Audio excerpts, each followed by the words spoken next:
8 नवंबर 2016 की रात्रि को 12 बजे से वर्तमान में जारी 500 रुपए और 1000 रुपए के करेंसी नोट लीगल टेंडर नहीं रहेंगे।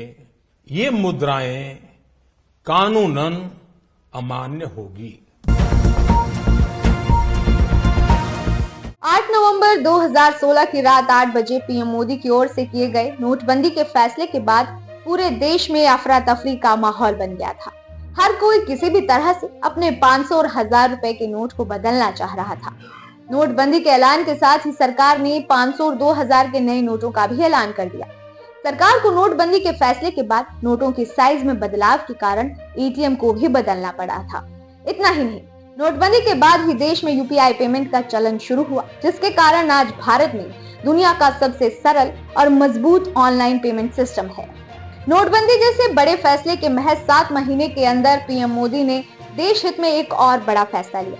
वो तारीख थी 1 जुलाई 2017 की, जब देश में जीएसटी लागू कर अलग अलग और कई तरह के टैक्स की जगह वस्तु और सेवा कर यानी जीएसटी लगाया गया, जिसका मकसद भारत में कर प्रणाली में पारदर्शिता लाना था। आपको बता दें कि जीएसटी के लिए देश के संविधान में 101वां संशोधन करना पड़ा।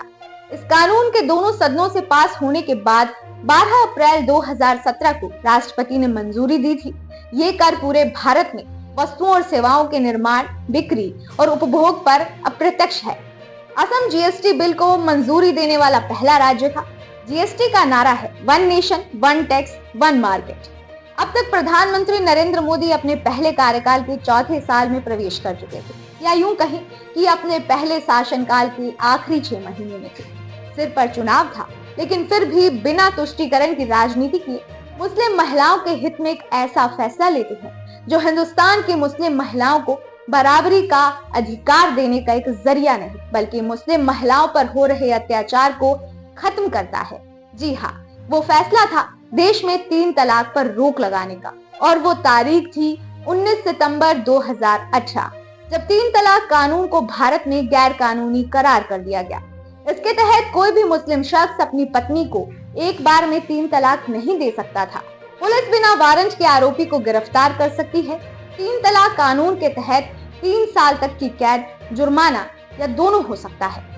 हिंदुस्तान की सत्ता संभालते ही पीएम मोदी को सबसे बड़ी अग्नि परीक्षा सितंबर 2016 में उस वक्त भी देनी पड़ी, जब पाकिस्तान पोषित आतंकियों ने 18 सितंबर 2016 को जम्मू कश्मीर के उरी सेक्टर में पाकिस्तान की मदद से घुसपैठ कर हमारे 18 जवानों की जान ली थी।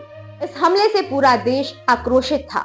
सरकार पर पाकिस्तान से बदला लेने का दबाव बढ़ रहा था, लेकिन तभी पीएम मोदी ने कुशल नेतृत्व करते हुए जन भावनाओं को समझा और आतंकी हमले के महज 10वें दिन यानी 28 सितंबर 2016 को एक ऐसा फैसला लिया जिसने पाकिस्तान को चोट ही नहीं पहुंचाई, बल्कि पाकिस्तान को ऐसा सबक सिखाया कि पाकिस्तान आने वाले कई दशकों तक इसे याद रखेगा।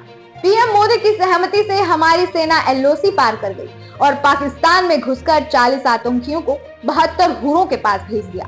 तब तारीख थी 28 सितंबर 2016 और घड़ी में रात के 3 बज रहे थे।